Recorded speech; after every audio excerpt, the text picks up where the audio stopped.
Hey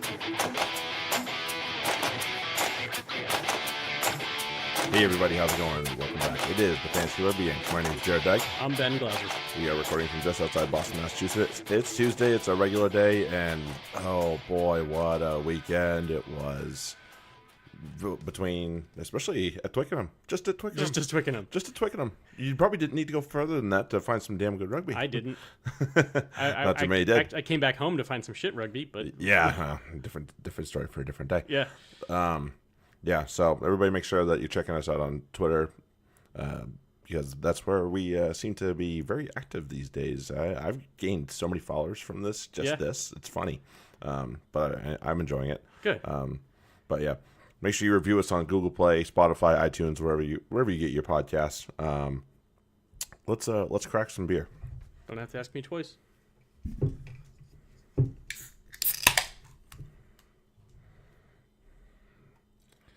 Yeah, this is some good stuff here.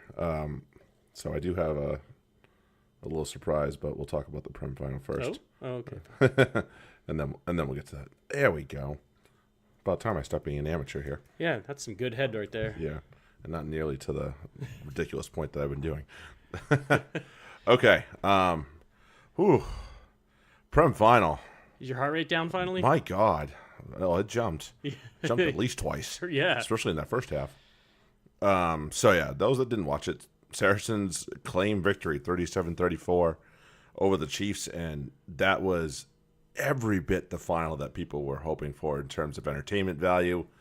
My God, that was just amazing stuff. Yeah, you couldn't ask for a better rugby match for the final.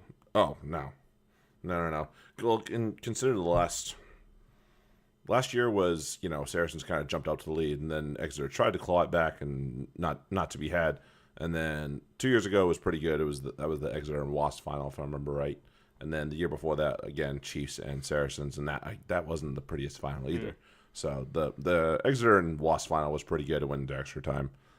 This one was above that one though, for sure.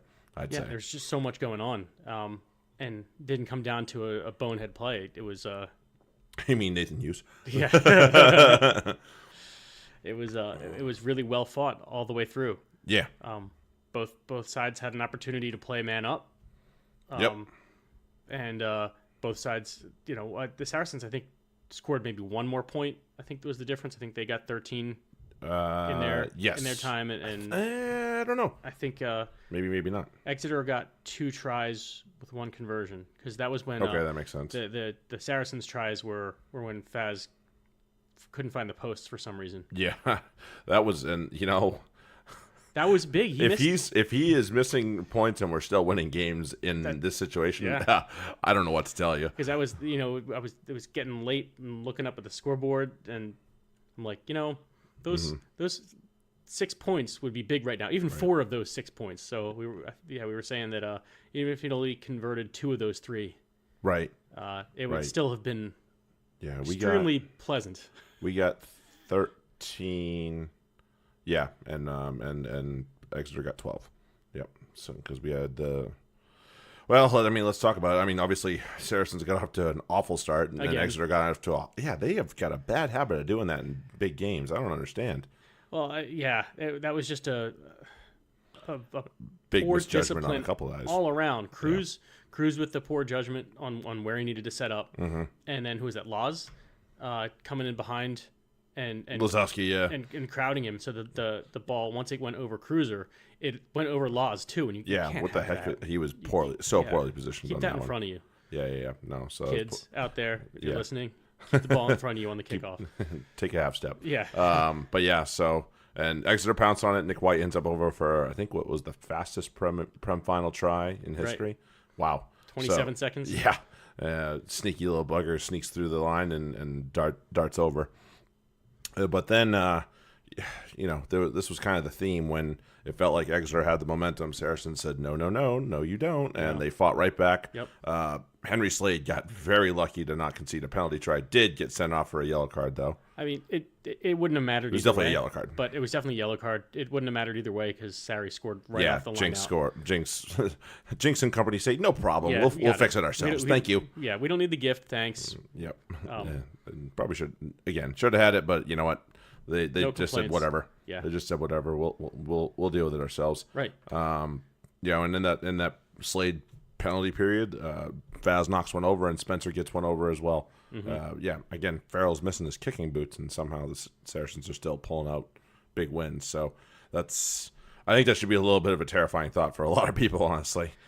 They're just, and so you've I guess I don't want to sneak into the next section and slide it right into here, but you brought up the point in the text to me, and it's hard to disagree. Is this one of the best club sides ever?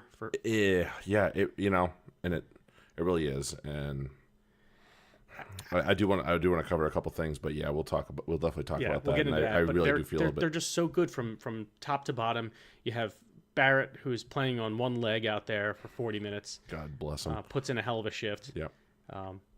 Before giving way to Tompkins at half. Who is it? Spencer. Spencer gets a little knock, has to come out a little earlier than they wanted him to, and Wigglesworth comes in and fucking lights that fire right away. Yeah. Yep. He did a great job. I mean, hard to say that. Hard to be sad, and actually that was the thing that I brought up was their forward subs were immaculate. You had internationals for their forward sub. We did too, but not to the same level. You're talking about an all international front row of Hepburn and Cowan Dickey and Tom Francis. Grand Slam winning Tom Francis to come onto the bench on top of Sam Skinner, who returned with a bang. He is back. He looked very good. Obviously, nice scamper on the outside. I was like, "Who's that outside?" Oh, it's Sam Skinner. What the hell's he doing out there? Haven't seen that in a while. Didn't matter. He made it look good. Nice offload to Henry Slade, who fell over the line for the try. So their forward pack was just littered with quality in terms of one all the way to their sub bench. But their backs were a little bit on the struggle bus for me. I am not one that rates O'Flaherty, personally. I don't see anything special in him. I don't think he's a bad player. I just don't think he's special. I know Cuthbert's got something good in the locker. He did at one point. He's kind of not been there for a while. So, he like Noel. Oh, Noel. Friggin' A. Jack Noel. Still haven't seen an update on it. Man, I haven't either. It's ankle. It's not knee, thankfully. Not knee, so that's good. Step in the right direction. Might be a break. A break's at least something he can have a shot at getting back for. Oh, yeah. If it's a knee, he's in trouble. Right. But everything I've seen says it's his ankle. Okay. Hopefully it's on Achilles. Sheesh. Yeah, it didn't. It was because that the way he got hurt wasn't the way you hurt an Achilles. Achilles is usually non-contact. Right. This was straight getting pulled over the tackler and just at a bad angle. So more to the back's point and their issues. Nick White has to come off and he pulls up. I felt bad. I did genuinely feel bad to see him have to pull up lame the way he did. And Jack Monder comes on. I do like Jack Monder, but I don't think he's nearly the same quality as Nick White is. Right. Well, his first kick led to a Saracens try. Yeah. So problem. Yeah, big problem. He just didn't. He got a little too much. He outkicked his coverage, as we all do from time to time. And you don't outkick your coverage when you're kicking at Liam Williams because you call him the bomb diffuser, but that's only because he does very well in high pressure situations. When you put him under low pressure situations like Monder did, he's gonna not diffuse. He's gonna drop the bomb on you, which he did. Yeah, he definitely did. And then Sam Hill, who is again, not a bad player by any means whatsoever. Steenson's not bad either, but none of them, when you got to stick, they're not bad. No, but they're not great. Their quality drops off for sure. Yeah, and it's a noticeable difference, and it really does, especially for their back three. They lose Noel, and Joe Simmons has to slot back there, who's not used to playing that. Right, and he got run all over the pitch by Farrell. Yeah, he was just like, I'm going to kick you this way, kick you that way, kick you this way. And then eventually he sees Joe Simmons matched up against Liam Williams on the wing. And this was after after that big Sam Skinner try that for sure everybody thought, that's it. That's it. And this is what Saracens do. They claw back and say, no. We are not going to go away that easily. Right. You're going to have to try a lot harder to put us down.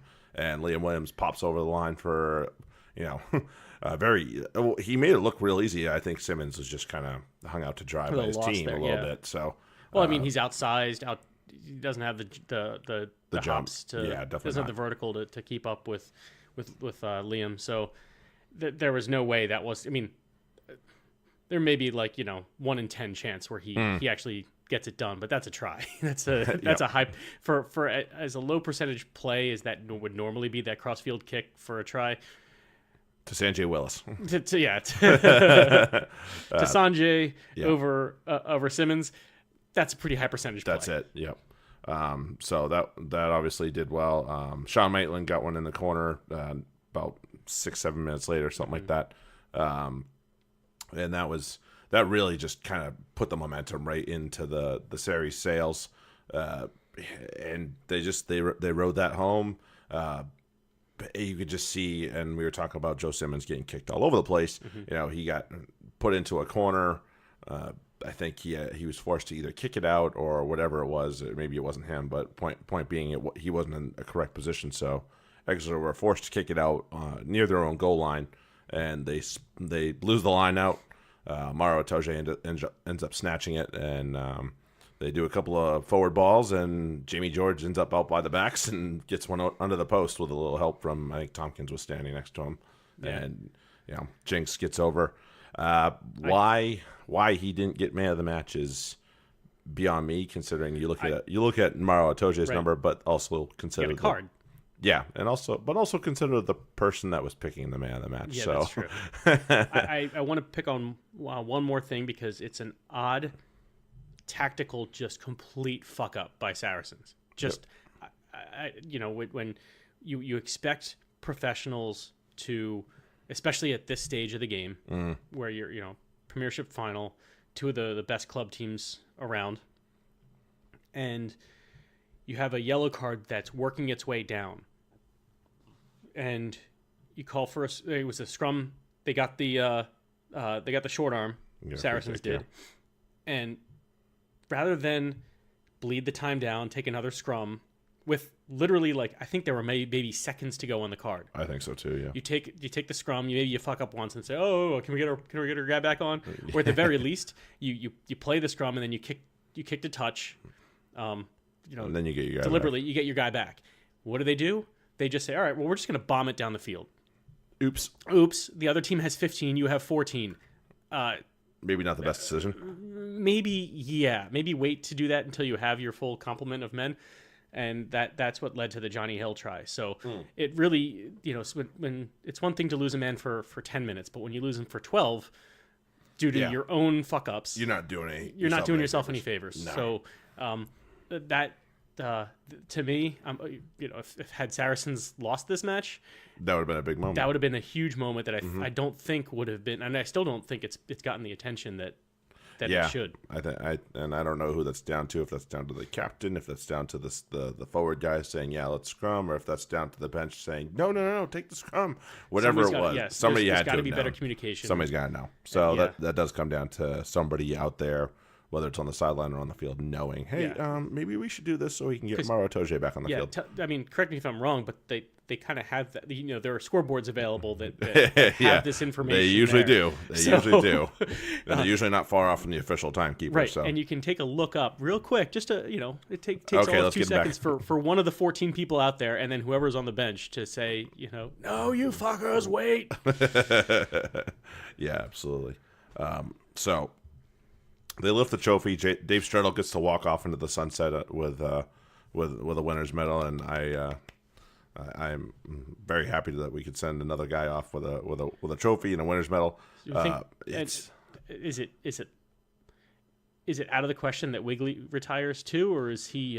Would he have done that by now? I don't know. He probably would have done it right after the match. I think he would have done it. I don't know. He's got a lot of time to think. I think Europeans are like that. He might just decide 2 weeks from now. You know what? Yeah, I'm done. Yeah, and he may decide mid-season he's done. Yeah. Sometimes that happens too, So Saracens win another trophy, and I don't say that. I'm not trying to say that arrogantly. I swear to God.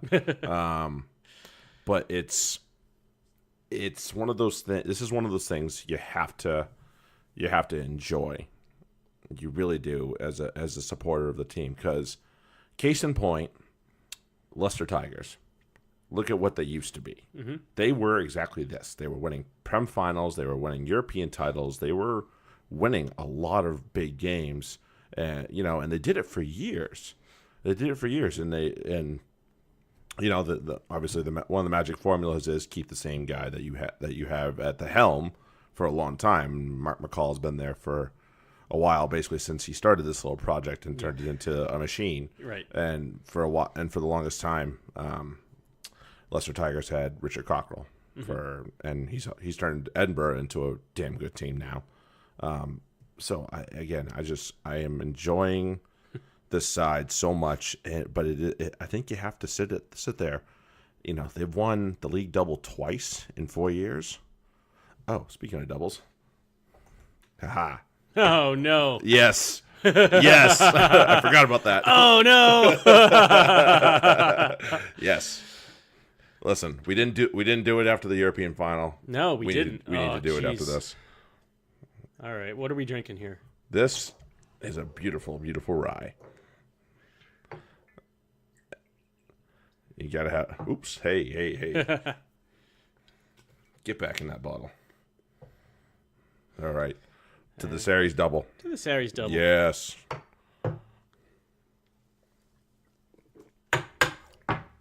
Thank you, Saracens, for making me damn happy. Oh, that was good. Yeah. Guess where it's from? I don't know. Where would that be? Baltimore. Oh. See. Now we on record too. God damn it. Listen, there are good things that come out of it. All right. There are good things. We found one additional good thing that's come out of Baltimore. What's the other? I don't know. It wasn't me. I kind of lived there for a little bit. I did come out of there, so you came out made alive. It alive. Maybe The Wire? That's good. There you go. That's a good one. I like that. So yeah, I mean, is this? I don't think it's a question. This is definitely one of the best European sides you've ever seen since the game went professional. This is up there with Leicester and Leicester of those years. Toulon in the years where they were winning three in a row, and I'd probably put Leinster the year they went 3 out of 4. They were also winning a lot of Pro 14s then. Mm-hmm. Other than that, I don't think you could put any more teams up there with them.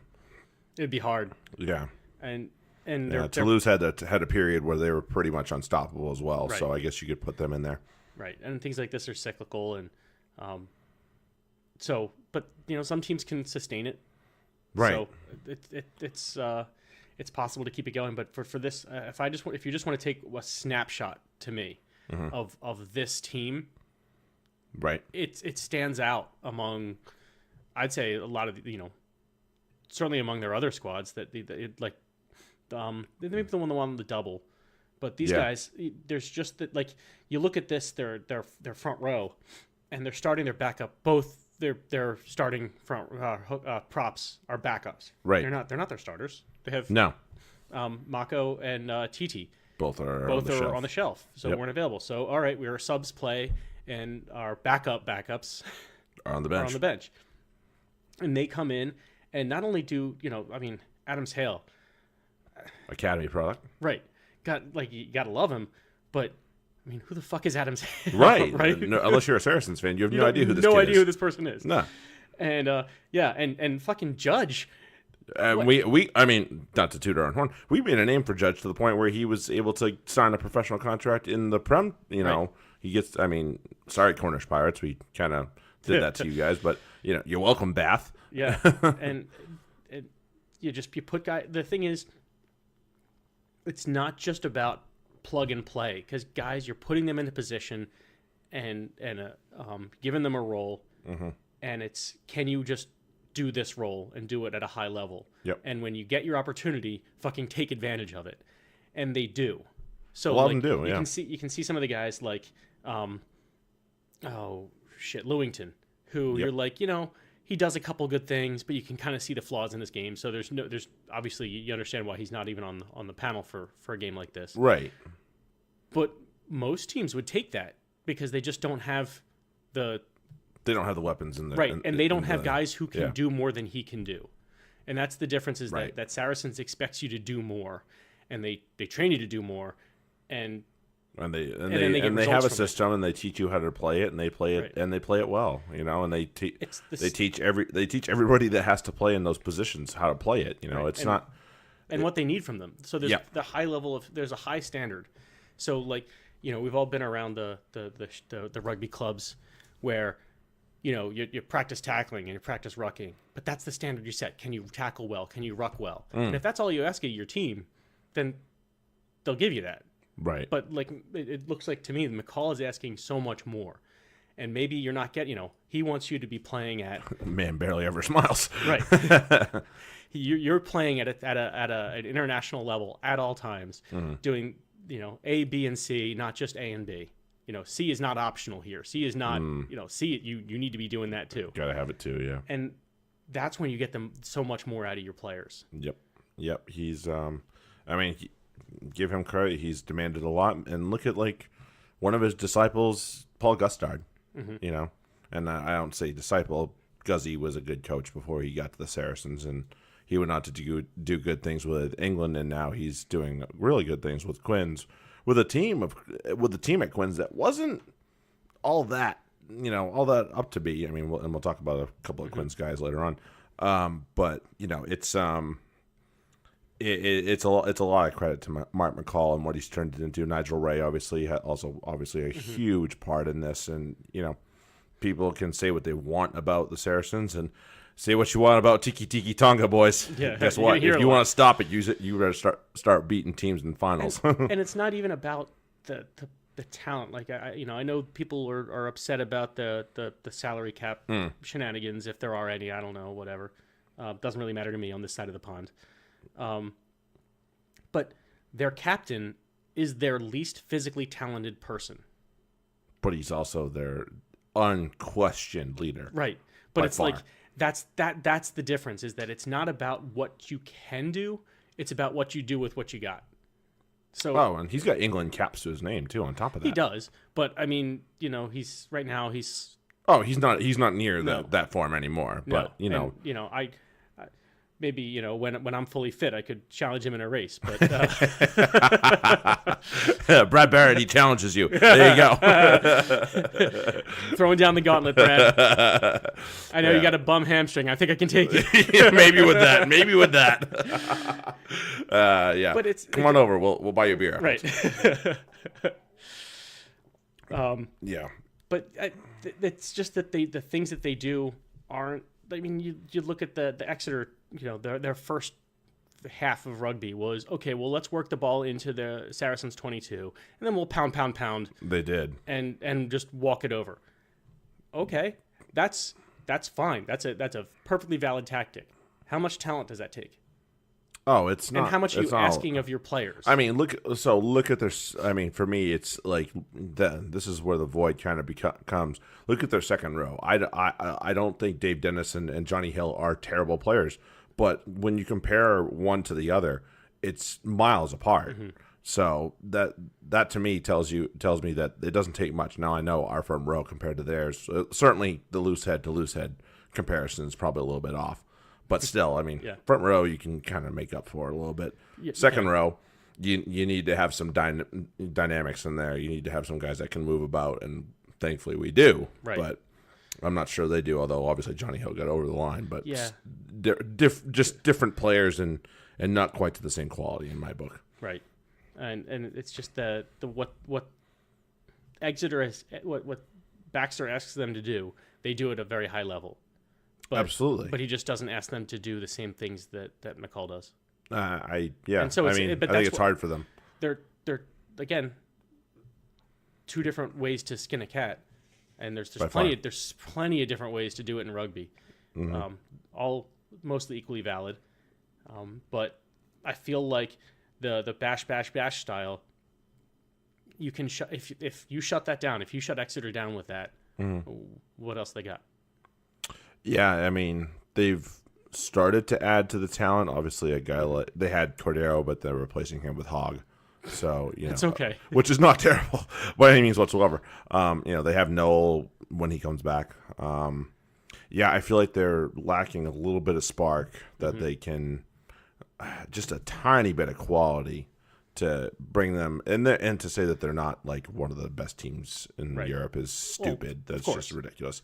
But I mean, we're applying high standards to high standard teams. We are. So we're being a little nitpicky here. Yes. Let's bring this point up. Exeter having some issues with big games, and I'm not saying obviously they have a Prem title to their name, so that for them from where they were to there is gigantic. It can't be understated. It's not. I'm not taking away from that. That's huge. That, like when they beat us in that semifinal, I was like, I hope they win. Yeah, I hope they win. That was like, okay. Now that we're out, I hope they win. Right. I wanted them to win. So again, we're applying high standards to high standard teams. Right. So, but look at their performances in Champions Cup. It's not been good. No. They haven't made the knockout. This is supposed to be one of the best teams in England, but yet they haven't made the knockout round yet. So what is it that they're missing and that they need? To me, it's a plan B. Okay. And to me, it's always if you look for a team that fair. struggles against high level competition, like the highest level, like say like the Champions Cup, and then in the playoffs of the Prem, when you're playing the best of the best around you and around Europe, it's again that. The Mike Tyson thing. Everybody has a plan until they get punched in the face. Absolutely, yeah. So Exeter, your plan is to, as we said, get it into the other team's 22 and bash, get it over.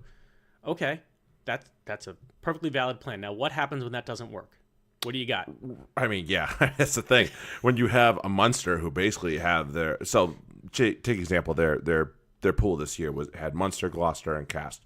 Cast had a god awful year. Who were the French champions last year and just bleh. Gross, bad. So their wins came at home against Cast, and then they had a win against Gloucester, I think, and that was it. And they lost, or they either lost or tied Munster. Then they had to go to Munster and rocked up. And we talked about, maybe this is them turning the corner when they went to Munster and put in a performance. They lost, but they put in a hell of a performance.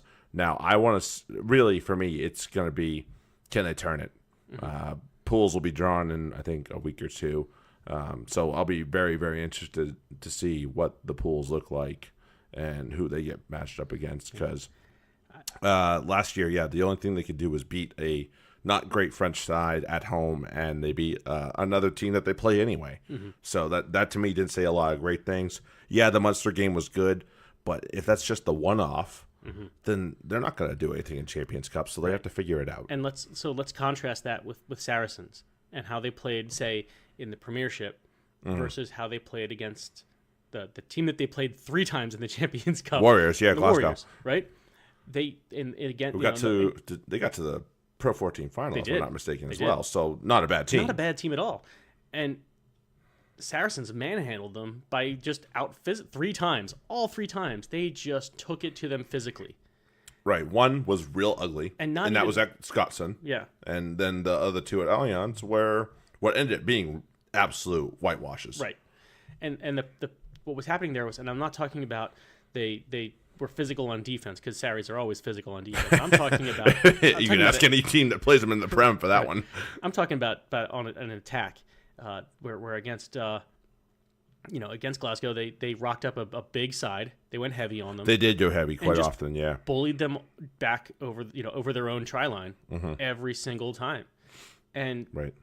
But then you see the way they play against some of these other clubs, and they're playing a wide open, free flowing style when they get the space.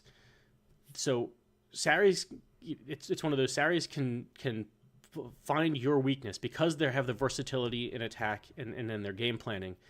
They can find your weakness. Whereas if you just say, you know what, we're going to be good at these 5 things, and that's it, and most of them are pushing or pick and goes and gaining meters in the ruck afterwards. In tight, yeah.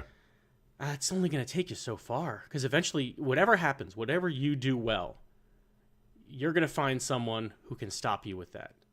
And so just out physical you. Right. If you only put a point of pride on one thing, one element of your game, and somebody suddenly matches that or puts you down, all of a sudden now you're questioning everything else. Mm-hmm. I saw it to kind of transfer this to another venue, the Eagles Sevens.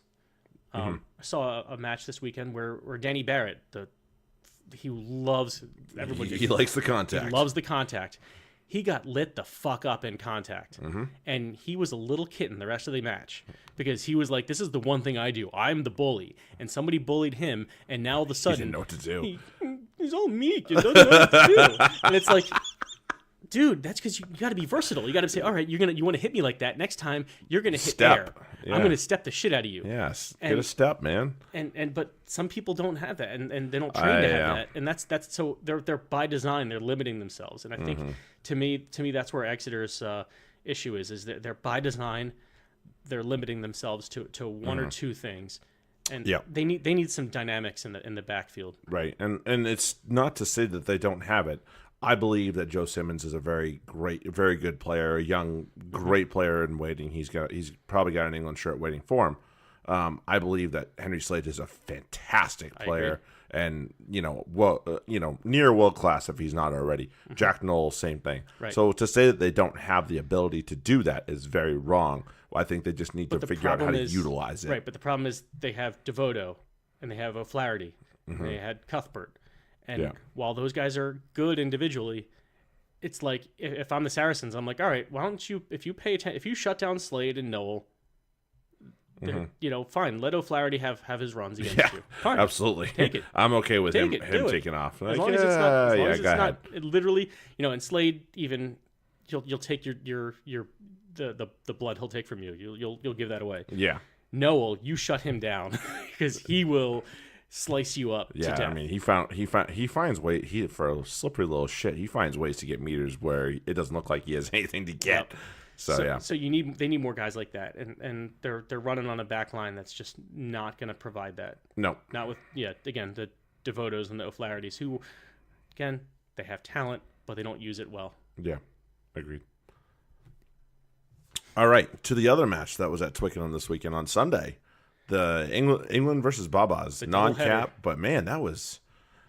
I mean, first off, again, going back to our long-running thing about our streaming services being ass, we had to go back to old Stone habits Age. of the Stone Ages of slideshow rugby on the less than legal means. to watch two Babas against two England squads. Yeah. That were just some awesome matches. Yeah, that was amazing, and I mean, I have to say I was impressed with the England men that rocked up. They did and played some outstanding rugby. Listen, and I know it's the Babas, and they just toss it around. And they do the things the Babas do, but let's rewind this 365 days or so, and remember that the Babas toasted a good an experienced England squad at Twickenham. It was Chris Ashton's big middle finger party to Eddie Jones. Yep, and he scored, and he embarrassed him. This was before they went down to South Africa, and to sit there and say, "Oh yeah, it was just the Babas." Listen, this is a young team that came to play. That was a talented. I wouldn't even say that's just the Babas because that was a fucking talented Baba. Most people would sign up for that squad. Right. Colin Slade running 10, Joe Marler in there, Horwell, Luatua, Vui, Liam Messam was in there. Hakanasiga. Nayarvoro was in there. There was some. Nikosi ended up getting in fast, there was some good. Reese Webb was very good. Yeah. Oh, Billy Mata. Good Lord. Yeah. I'll sign up for him. Thank you. I will. He can play for me. Yeah, absolutely. So and the England kids just came and said, "Yeah, you know what? We want to put our hands up too and put some pressure on the starters." I give them credit. A lot of them did. A lot of them really did. The names that stand out to me were guys like Don Brandt, Alex Mitchell, Marcus Smith looks very. Yes. I mean, it's kind of a thing people believe for a long time. He probably won't be a part of this World Cup squad. No. But man, 2023, look out. He's 20. Yeah, he's a kid. He's a baby. He's fucking 20. He is a baby. Yeah. He'll be around. there was another guy we had a conversation about not too long ago that stood up as well for England. Who did? Joe Marchant. He did. Yes, he was. We had a conversation about him maybe wearing a white shirt sooner than later, and he might prove that pretty fast. He looked very good. I give him credit, all the credit in the world. He looked very good. I was happy to see guys like Piers O'Connor step in. At wing. Yeah, good for him. What was the kid from London Irish? He was kind of but I mean, good opportunity for him. Ben Curry was basically a carbon copy of Tom Curry, so that was good. One Curry, another Curry, whatever. Yeah. Which one's which? I don't know. Your guess is as good as mine. Yeah. Who was the backup scrum half that stepped in? Hold on one second. I'm going over to the teams because I didn't have that open.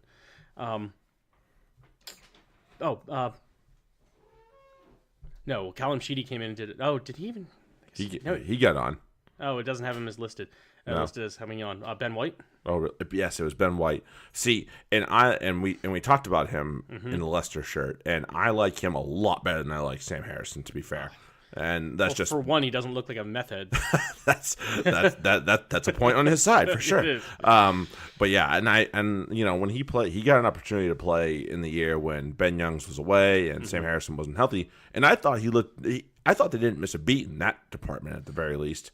So that wasn't a big deal to me. So I was glad to see him get a shirt there. So this England squad rocked up. But to focus on a couple of Babas, it was nice to hear the things that Joe Marler was talking about, and it was like saying that this team needs to continue on, and needs to be a reminder to players about why you started playing, because it's fun. And if you look at a lot of the professional sports out there, it gets way too bloody serious earlier and earlier as we go out, especially in this country for what you and I observe on a daily basis. Yeah. And for the four big sports that we call it here in the U.S., hockey, baseball, football, basketball, it gets really serious. Like, it's starting to get serious in middle school, honestly, which is ridiculous. I mean, we're seeing high school games on ESPN now. Yeah, exactly. What the fuck? So, right, exactly. So, for it to get so serious so fast, it's so ridiculous. So, yes, I think Joe Marler's point is dead on. It's so much fun. Every rugby match should be like that. Yeah, and every single one. I want the guys. The crowd was booing. The England had penalties, and they're bringing out the tea, and the crowd. Well, because booing. the kids were thinking about it, like, all right, they're treating it like a match. They're treating it like a test match, and that's how they. I'm sure that's how Jim Mallender told them, like, hey, listen, you guys gotta. This is your opportunity, so you guys got to treat it a little bit more like a test match. But, you know. What is... Okay, so I understand that. Yeah. But at the same time, if I'm their coach, I say, especially late in the match, what does somebody hitting a penalty kick from underneath the posts tell you about anything? What do you learn? I mean, they're not going over, that's for sure. Right, so it's like, well... okay, great. You treat it like a test match. This is the decision you make in a test match. How about instead of that, you say, look, in a test match, I get it. You're going to rock the PK, and you're going to put the 3 points on the board. This is the Babas. Let's go for 7. We know you have a boot. You're here. If you could not kick this, you would not even own that shirt. You would not be wearing that shirt. Yeah, probably not. I don't need to see you do that. I don't need to see you do it to know you can do it. So at some point, and I think that's why the crowd was booing, because it's like, yeah, we get it. You can do this, but we don't care. Come on. Yeah. Come on. Yeah. And so I kind of wish they gave them a little bit more freedom in that regard. Yeah, I mean... But every rugby match should be like that. I mean, that was just fun. The Babas were just like... They were having a blast. And even England was kind of in on it, too. They're like, this is just for fun. There were no handbags. There was no need for handbags. Of course, there was no need. Nobody gave enough of a shit. Right. It was... So, yeah. I totally agree with Joe Marler's point. And he said, this was the funnest week I've had in my career. And I agree with that sentiment. Like, yeah, let's find ways to keep the damn thing fun, because it is a game, And with all the other sports that get way too bloody serious, way too fast, I see it in this country with like soccer too. Like it's getting way too serious, way too quick, and I'm just like, no, let's enjoy this. It's a sport. It's a limited thing. Most people are only going to play till they're about mid-30s, early 40s at best. So let's just enjoy it while we play it. I enjoy it. And they did a good job with that. And even with that, with guys who like they were they were on the piss more than they were really training, as I've heard. And yet they still put up a good showing of rugby. They still put on a great display. So, what is that in the end? What does that tell me? That tells me that all this like seriousness and that the stern focus on everything being perfect. It's like, what? Yeah. It's must do better. It's an imperfect game. Let's just do our best, and that's really what came out with it looked like with the Babas. Like, let's just do our best. Let's have fun. Yeah, let's give it a crack, boys. And I tell you, I feel like that style helped those 23 players play as a 23 better than if they had brought everybody together and said, we're going to go and we're going to try to win this, and this is what everybody and really put some structure in it, and some serious structure in it. Yep. And demanded that much more. I don't know that they would have performed any better. I don't know I think they probably would have performed worse. I don't think they would have performed any better, that's for sure. So if you're going to have a kind of a little motley side, this is the way to do it. Yeah. So good whirl away. Yeah. And then I did love, I think it was the last kick of the match, they gave it to James Horwell. Yes. Like, here you go shank the shit out of this. Yeah, and he was enjoying it, and that was a fantastic moment just for James Horwell himself. Everything about that was good. And also, how can we not talk about the Horwell try? Oh, yeah. What the hell's he doing out there, man?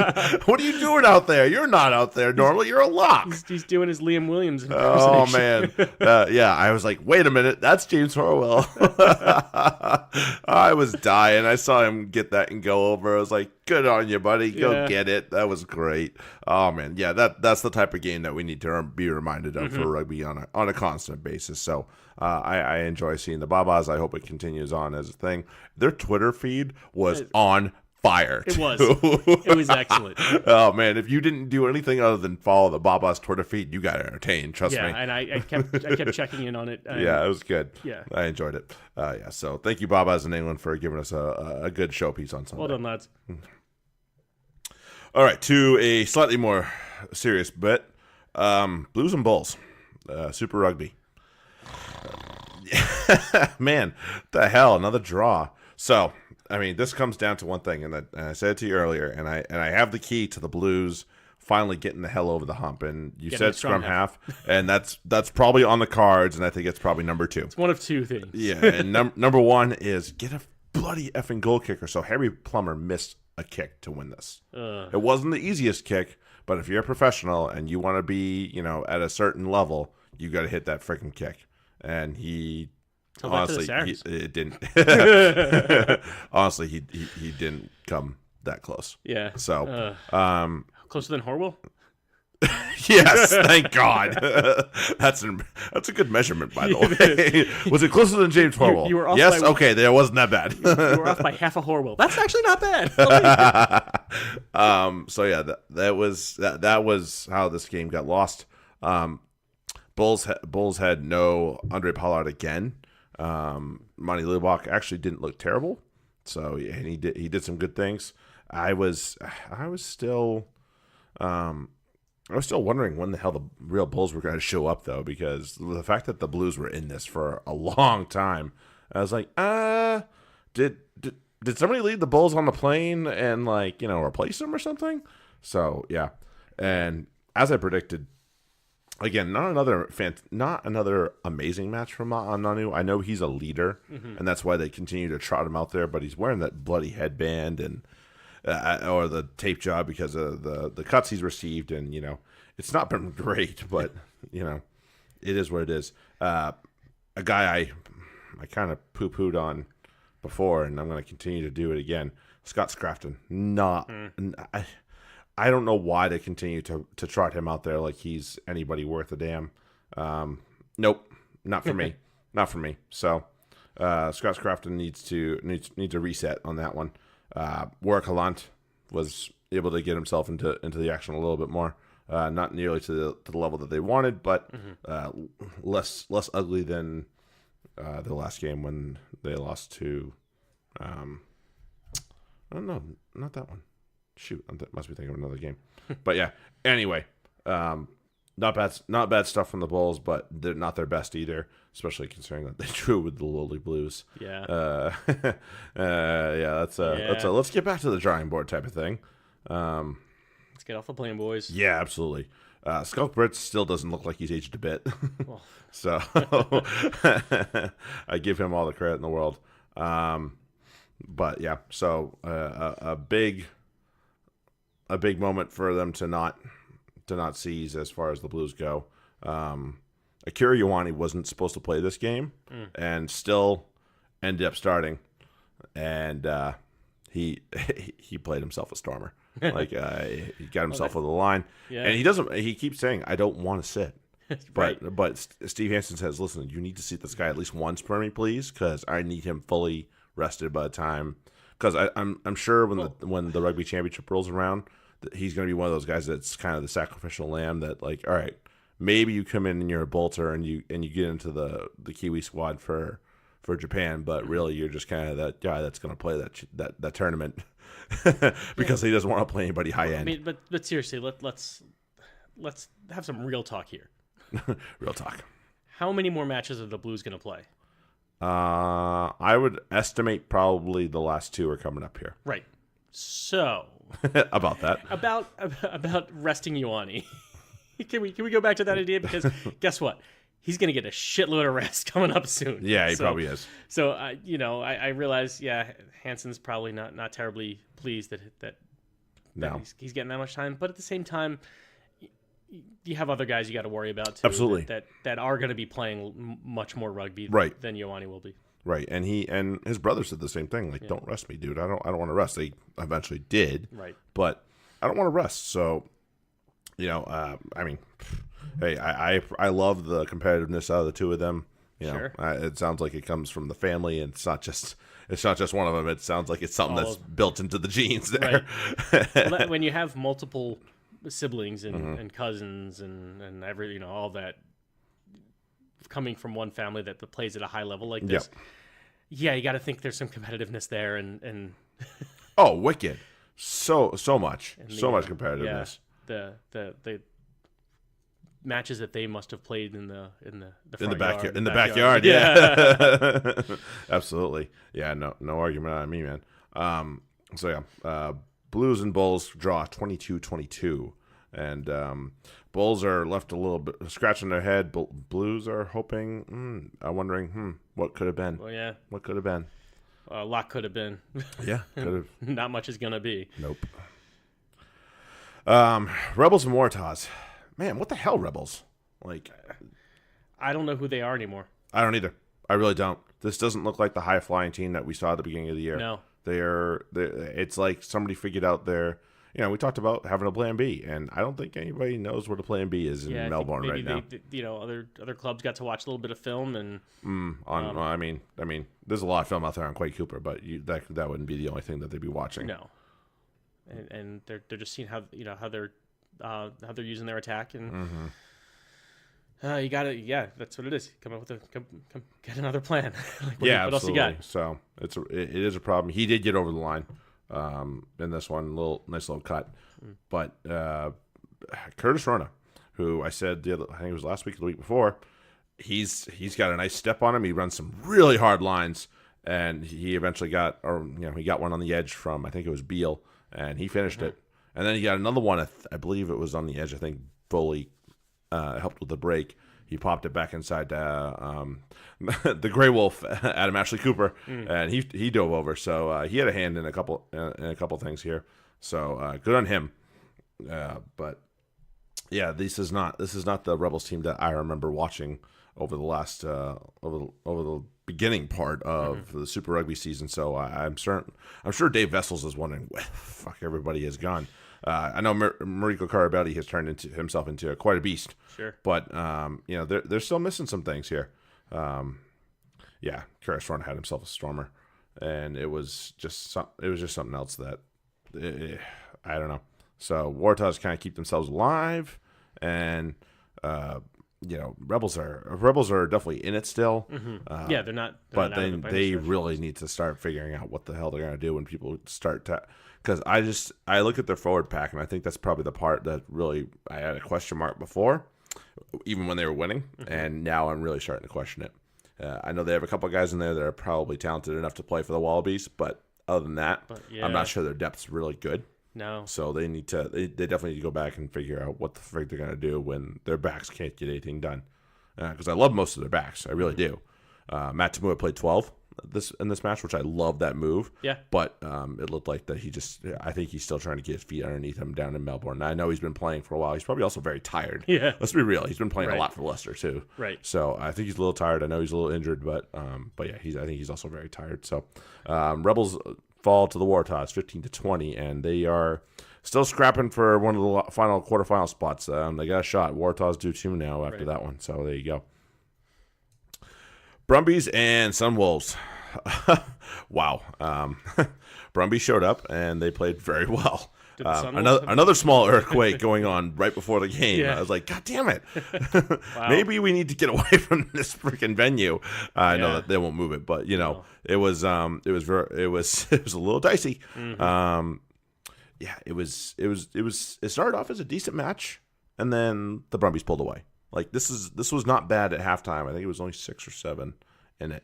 So this was not bad at halftime, but as the Sunwolves tend to do, they fade, and they did. Masawera and Salmaki actually had very, very good games.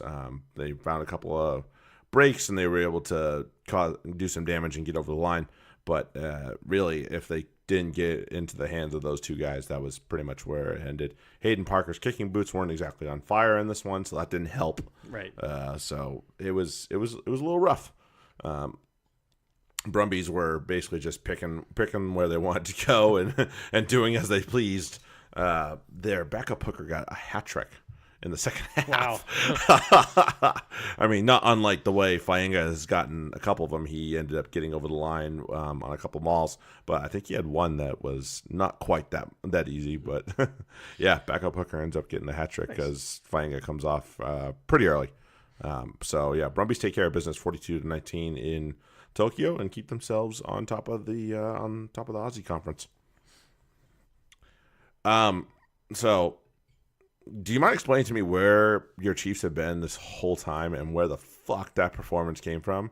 Because bravo to them. This game was played in Fiji, by the way, which good on Super Rugby for putting this on. We'll talk about that in a second. But yeah, so Chiefs put up a shocker and beat the Crusaders with Richie Mwanga in the lineup, by the way. Yeah. Kieran Reid was in the lineup too, so this was not a no-name team that they knocked over. No, and you look at the guys who weren't playing for the Chiefs too, but they still. I mean, it's nice that they got Sam Cane back. It is. Don't get me wrong. It is. And somebody proposed the idea of having both Sam Cane and Artie Savea on the field for the All Blacks at the same time. And I don't think that's a terrible idea. I was like, you could sign up for that. I'm going to need some new pants for the rest of this show. Yeah, it was. I was like, that's, because, I mean, the thing for the All Blacks that they've been talking about is who's going to play 6. Mm-hmm. And, Jerome Kano was a big void when he left. But I think that is a good idea. That's what Warren Gatlin likes to employ. Mm-hmm. I don't love Warren Ball. I do like that part of it though, where you have 2 7s on the field because they're both. Trust me, both these guys are big enough and tough enough to play. You could put Artie at 6 and have him be your burly guy, and Sam Cane can be your fetcher. Yeah, and Artie's just basically another fetcher in as a deputy. I see nothing wrong with that. I don't either. Those are some good problems to have when you're like, wait, which of you do I put at 6 and which of you do I put at 7? Yeah. I mean, Kane is the bigger body, but I think Artie would serve better at 6 than Sam Cane. Just the physical presence he brings. Absolutely. Yeah, would change that. Whereas Kane's much more of the like you said, the fetcher. Yeah, absolutely. So the to the Chiefs game. Brad Weber is looking more and more the part of the All Blacks' third choice 9. Yeah, So, good on him. We've talked personally for a long time about the unfortunate circumstance of TJ Perenara's birth, where whereby he's stuck playing behind Aaron Smith, right? Whereas if he was back born anywhere else or any he'd be started pretty much anywhere else, right? It's almost starting to look this kind of the same. Similar for Brad Weber. For Weber. Yeah. So there's that.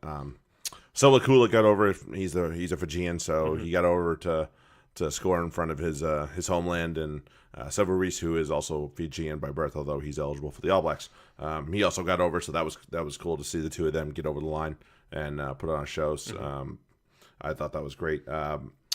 It was weird to see Leonard Brown and Nankivell play 12 flipped roles, right. 12 and 13. I was like, I'm not sure that was a good idea. I think they eventually went back to their normal, what they're used to roles, which was the best idea possible because Leonard Brown belongs at 12. He's a quick-footed, very dynamic yet very tough center. If he doesn't end up in the All Black squad, then I'm gonna want to know what the hell Steve Hansen's on. I understand they have a lot of options. He needs to be somebody that's at least in the training squad, if not on the plane. He's somebody who can, as much as that, you can talk about all the things the All Blacks do. One of the things Leonard Brown does is he makes something out of nothing. So he makes some people miss in very tight spaces. Right. It's like, wait, how did he get out of that? And, where'd you come from? And not only that, but he's gone like a shot. It's absolutely. Like, all right, I missed this one tackle, but he kind of did it with a step that was not quite at half, at full speed, and all of a sudden he's at full speed and he's gone. And maybe the fullback has a chance to adjust, but he wasn't even looking there. He was looking for his help for the next phase. Absolutely. And all of a sudden Leonard Brown's gone, so he's got to be certainly in contention to get on that plane. Yeah. And I think I found the answer for the Chiefs, and it's Jack DeBruckinzi. He looked pretty good. Yeah. And he's Debrasini, sorry. He was doing, and we talked about like his kick meters. He was taking the ball to the line very well. And that's something that Marty McKenzie's not necessarily a fan of. And so I think that's great for him. Marty McKenzie's, a 10/fullback by trade. Right. It isn't necessarily somebody that's going to give you a go forward from a 10 position. Debrasini did very well with that. And I thought he was definitely a huge difference maker in this team. Right. It brings a little bit of the, as much as he's even starting to wear on him. The Johnny Sexton method of being a very physical and attack fly half, even though he's not maybe taking the carry and taking the tackle, he's going to sacrifice himself to put somebody through possibly. And you don't really see that in any Super Rugby. You don't see that kind of 10. So Debrasini seems to be bringing just a different style that I think teams can adjust to it because we've seen it with Sexton. Yep. It's possible to shut it down, but if that's not what you're used to seeing, it's like it's almost like kind of the Tebow time thing where it was such a different. It wasn't that he was a good quarterback. It wasn't that he was doing anything good. Nobody knew how to friggin' solve it. Right. It was that we don't see this anymore. So what do we do here? We have to be disciplined. Yeah. So, it's something that could potentially, this might be a short-term thing. It might not be, because again, if they're not preparing for something like that on every week. No, that could be a kind of a boost. So at least it's something. It's something good came of all this Damian McKenzie thing. Maybe it's that the Chiefs found some new options. A good backup 10, right? A good backup 10, and I think they did. It was very good. Chiefs down the Crusaders, and they keep themselves alive. It's not a foregone conclusion by any means, but hey, still fighting. Stranger things have happened. Yeah, still fighting. 40-27 to the Chiefs, and that's a big one for them. Yeah, it really is. That's a stand up and take notice, just in case you can't sleep on them. That's no, don't sleep on them. Reds and Jaguares. Oh, sorry. Good for the Jags. Yeah. To step in and they've actually taken control of the South African Conference now. So good on them. I mean, no, we talked about it. Nobody wanted fucking control of this conference, and the Jags said, "Okay, well, we'll take it." Yeah. So good on them for stepping in and just saying, "Our turn." Yep. Good on, they play some flashy stuff. They have the likes of Creevy. They create, I think, on the high end of the most turnovers in terms of getting the ball back. Mm-hmm. So, I mean, that's pretty good for them. They're definitely not a team that you can just don't get isolated against them. That's for damn sure. No. So yeah, they know where the try line is, and they also know where the ball is usually. So, and they have it's funny. I look at some of their guys, and some of their forwards are listed as like second rows. I'm like, really? I thought he was a loosey. Yeah. And basically every guy I think on their team could serve as a loose forward because that's just how good they play. And they're very dynamic all over. It helps that they have a pretty quality front row in this scrum. Right. Like you can get away with that if you you can get away with having a very light back five if your front three are high quality. Mm-hmm. Yeah, and I think it was one of their wingers. I think was somebody that usually plays midfield, and he served very well on the wing. Carreras, I think it was. So it was good. Kubelis, who's usually their starting 9, they didn't miss a beat without him. Escudero looked really good. Had a nice, I think it was him. It was a shoulder ball, just like I think it was Orlando or Maroney coming around on the edge and just off his shoulder. Nearly broke the line, but they ended up popping it over about a phase later. But I was like, ooh, that's a good shoulder ball. And whoever stopped him, I don't remember who stopped him, but whoever stopped him, good for him for reading that and being able to stick him, because most people that would have broken the line and that would have been a try, but they did eventually get over. So good on the Jaguars. One note, there's a certain Fox Sport pundit in Australia that doesn't think that the Jaguars belong in the competition because they think it's the Argentinian national team, which isn't entirely true because there's still guys they're missing. Yeah, they could easily Fregalo doesn't play for this team. I know that they would love to have Santi Cordero on this team. There's still guys. Nicolas Sanchez doesn't play for this, and again, that's only 3 names that I'm listing. But the point being is they belong in the competition. Just because they've all of a sudden decided to not be the friggin' whipping boy anymore doesn't mean that they don't belong in the competition. That's what they want. They want somebody to beat up on that's not, from South Africa or New Zealand. Well, listen, you had one and you let him go. Yeah. So deal with it. Get over it, man. You had one and now you're kicking them out. So you're not going to be able to kick these guys out just because they aren't the whipping boy. Right. Get out of here, man. Shut your face. Yeah. Get over it, man. Why does there doesn't need to be the gatekeeping at all. No. Of this only can be these 3 continents or whatever. It's no they've proven that they belong here. High level competition for high quality teams, and they've proven it. Yeah, and the Jaguares belong. I do think the Sunwolves do. I think they should be given more time. I do too. Obviously, that doesn't matter a fart in a hurricane, but nope. But yeah, it is unfortunate that they had to give the axe to that team. So but with them giving the axe to that team, you don't need to be giving the axe to the Jaguares just because they're not.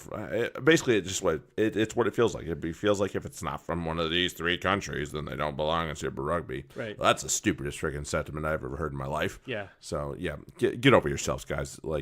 Listen, there's a reason that players are jumping ship from your clubs to go to other clubs in Europe. Yeah, so you ain't that freaking good yet.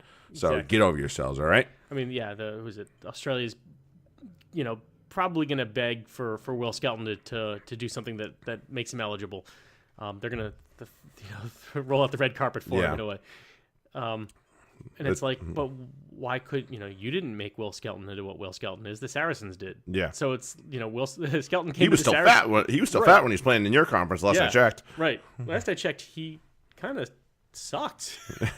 He wasn't that good. He was out of shape, that's for sure. Right. So the Taz certainly weren't doing him any favors. Mm-mm. So get good. Yeah, please.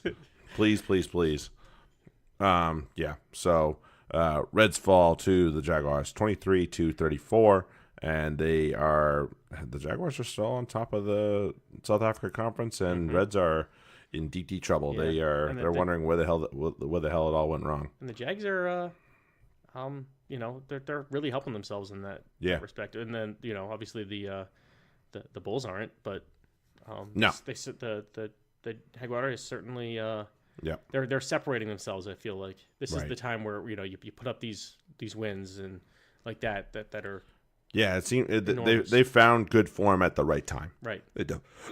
Sorry, they definitely have, and hey, good on them. You can't sneeze at that by any means. Sharks and my guys, the Hurricanes, got over the line. Just it looks a little bit better than it was. The Hurricanes jumped on them pretty good early. Bowden Barrett hooked up with Jordy Barrett to create one scintillating looking try. Nanalo Mape, well, he's kind of an unstoppable wrecking ball right now. So Speaking of guys who can make something out of nothing. yeah. There's 2 tacklers on top of me. Please let me just carry on and run through them.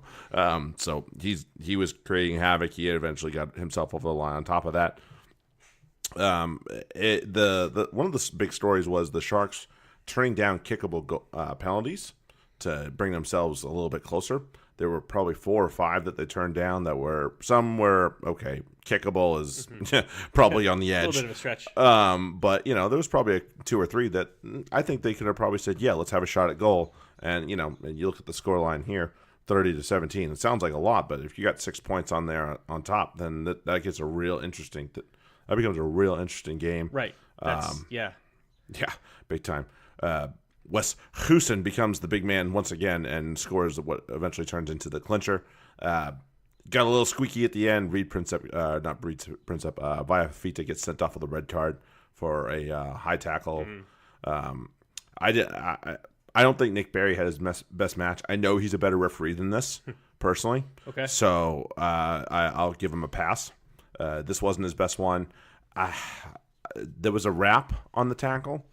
But he said because it was forced and it ended up on the neck, that's why he gave him a red card. I was like, okay, so there's, there is what it is. Yeah. 5 feet is not exactly the shortest man known to man, But so I'll give him the pass.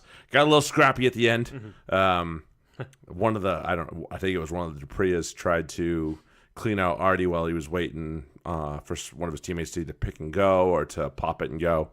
Whatever it was, instead of taking said counter ruck, he decided, no, I'm going to counter your counter ruck and put you on your ass, and that kind of set it off. And the match was already over shortly afterwards, but it all went off. I don't know if there'll be any fines or if there any. Nick Berry was smart and just said, you know what, I'm not even friggin' bothering with this. This will be up to the commission and this will be up to the panel to determine whether or not there's anything punishable here. So I'll let them deal with it. We're going to end the match now. I was like, thank you. There's no need to add additional cards onto a match that's done. So literally it was done. Yeah. So yeah, Dane, it was good to see Dane Cole's back. He was hot and ready. He was fired up at the end of that little scrap. So he went flying into somebody. He was pissed. I don't know what the hell they did, but yeah. So if you want just a tiny bit of entertainment outside of this match, just go watch the last 5 minutes. And that's where it came from. Hurricanes win 30-17, and they are in the driver's seat for that 4th and final home quarterfinal spot. Lions and Stormers to end the weekend. Wow. Quagga Smith, he ain't bad. It's okay. Yeah. So this is a Lions team sans Elton Yanchis too, and they did some really good things. Those 2 statements, I'm just saying, those 2 statements back to back, very interesting. Yes. Sean Reynolds did very well. Not the best goal kicker, I will say that. He missed a few kicks that you would hope a professional level player can hit. So that's probably the one part of his game he definitely needs to continue to develop. But yeah. But if he's making the plays in the loose that Yanchis isn't making, maybe it's worth the trade-off. Yeah, something there, something there. I'm just saying. Just saying. You don't have an argument out of me. Man. He tackles, right? Yeah, he doesn't tackle terribly, that's for sure. So well, then there's a I know that's already an upside. Now we're up to 2 things. Yanchis can hit the goal kicks. Yes, when he's on. Yeah. All right. I'm done with that statement. That's the end. I'm good. That's all I've got to say about that. Yeah. So it was a close game, and then the Lions just turned it on. It was close, and then it was. It was 13-10 at half. Oh my. Quagga Smith scored 2. No, Coetzee scored the 35 minutes. Quagga only had the 1. Okay. Oh no, he had the 2. He had the second one after halftime. I was looking just before halftime. Yeah, Quagga Smith scored 2 total. Yeah, Coetzee, his try, he just bullied through like 3 guys. I was like, not bad for a fullback. Yeah. I'm slightly impressed. And there were some good end-to-end tries on both ends, but in the end, I think that's not the Stormers' game. Herschel Yanchis did continue to look very good. I don't think the green and gold jersey isn't quite something he's going to be able to don this World Cup, but I think in the future, I think he definitely needs to start planning his trips around the summer tours and stuff like that, and European tours. So good on him. Stormers, that's not their game, the end-to-end stuff, so they do end up falling 41-22 to the Lions. Lions are right back in it. So there you go.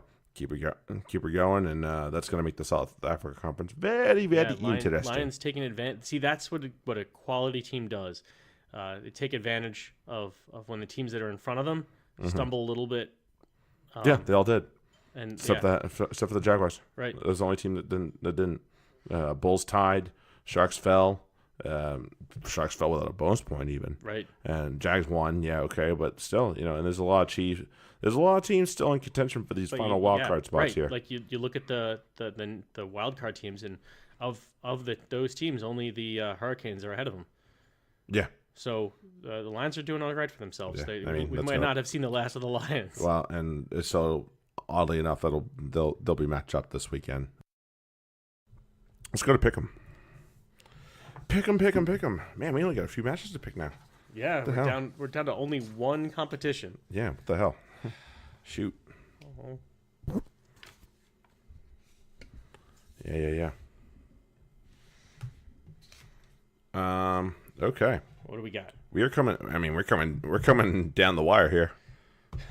Well, not exactly our. Oh, not in our pick'em by any means. Jeez, but in this competition. That's a sorry. This is if I could basically pick anything that I wanted to right now, and I think it would turn out okay. Hey, fuck you. Well, I'm up 11? Yeah, I'm up 11. Yeah. I mean, I can't go blind, but right. I can probably pick a couple, solid ones. Like I'm probably not going to pick against the Crusaders this week. Right. Granted, they that's just probably a good idea. Granted, they just got pantsed by the Chiefs, but Yes, I think that's all the more reason to not pick against them. Right. Well, especially when the other reason is their competition. Yeah, Rebels haven't been playing well. It's too bad.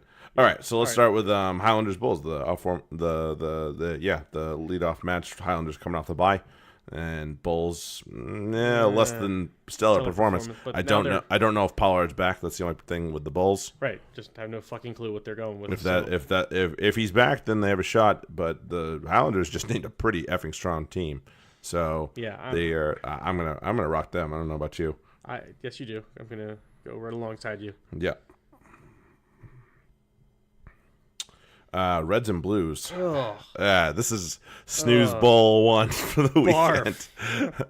Snooze Plate Challenge 1. I have no other rugby competitions to distract me from watching all the Super Rugby this weekend.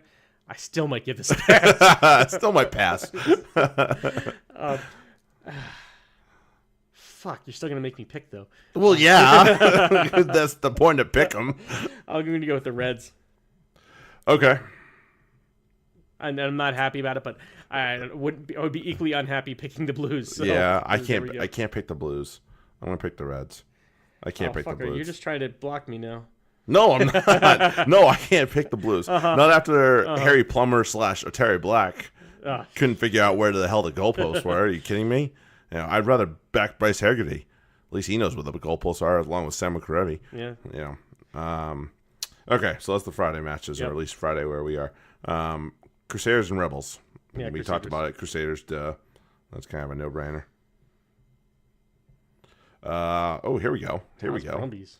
Taz Brumbies. Brumbies on top of the Aussie Conference. Taz, maybe. Every time that I think the Taz have found their form and have, finally woken the hell up, That's what they do. That's how they do. This is what the Waratahs do. Yeah. Is they every so often they're like, oh, look at us. We're actually really good. Oh, cool. All right. Continue to be good. Nah. Spoken as a guy that used to follow the Waratahs. I mean, look, I'm used to that. I've picked 3 clubs the last 3 years. They've all done the same fucking thing. Yeah, laid a complete egg. Right. The curse of Ben Glauser continues. Unabated. Luckily, it doesn't transfer over to the Premiership or any European stuff. Thank Christ. It's all south of the equator. Yeah. Phrasing. I am useless south of the equator. I'm a curse south of the equator. You want to tell your wife that? Yeah. Taz. No, shit, sorry. Scratch that. Reverse it. Brumbies. Rethink. Go back. B button. Brumbies. Yeah. Oh, frig. I hate this. All right, Waratahs, prove me wrong. Go with them. Yay, I have a chance. Yeah, I'll do that. Well, you can do whatever you want. I'm picking the Hurricanes next game. Yeah, I'm picking them too. Especially since they're still in South Africa and managed to win game number 1 in South Africa. And maybe the Lions poop themselves out. Who knows? Yeah.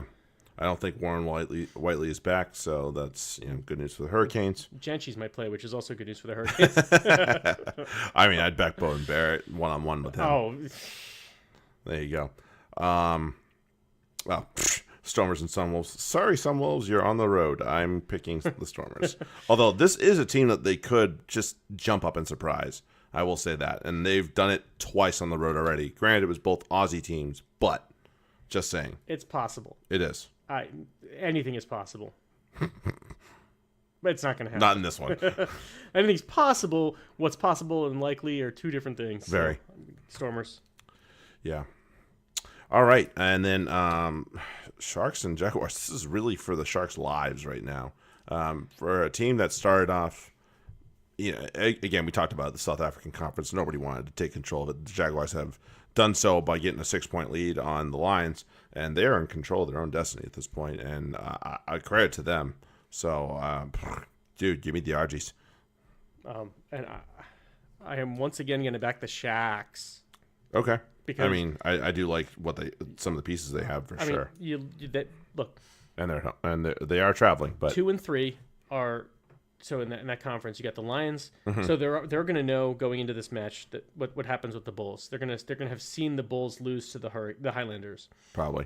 I'm not sure about the timing between that match and the Hurricanes. I don't know if they're going off at the same time. Probably not. I bet you the Lions Hurricanes is just slightly earlier. Right. So it'll be about a 10 a.m. kickoff here as opposed to the Sharks match, which is in Buenos Aires. That'll be probably about 2-3 o'clock kickoff here. Yeah. So, I could see the Jaguares kind of taking their foot off the gas, and the Sharks have a really great opportunity. So I'm going to play the team with more to gain from winning. Fair enough. And that's why I'm going with the Sharks, not because I think they're better than the Jaguares. I just feel like if the Jaguares were going to take a week to just take a breath before they get to the playoffs, right? This would be the week. Fair enough. Because their top competition in their conference is likely to be losing. At least one of them, yeah. At least one of them was going to lose. I would bank on that. So all right, Sharks it is, and I think the Sharks bully their way up to the into the quarterfinal into the second place in that conference, and possibly into the quarterfinal. There you go. All right. And you took the Jaguars. I did. I took the Jogs. Yeah. So yeah. So everybody, you can please email us. We like I said, we like emails. fantasyrugbypodcast@gmail.com. It's always fun to read reviews as well. So please review us on iTunes, Google Play, or Spotify. Download us. Definitely do that. Tell your friends to download us. We don't care about listening. That's for suckers. That's your problem. But yeah, download us, subscribe to us on those formats where you find us.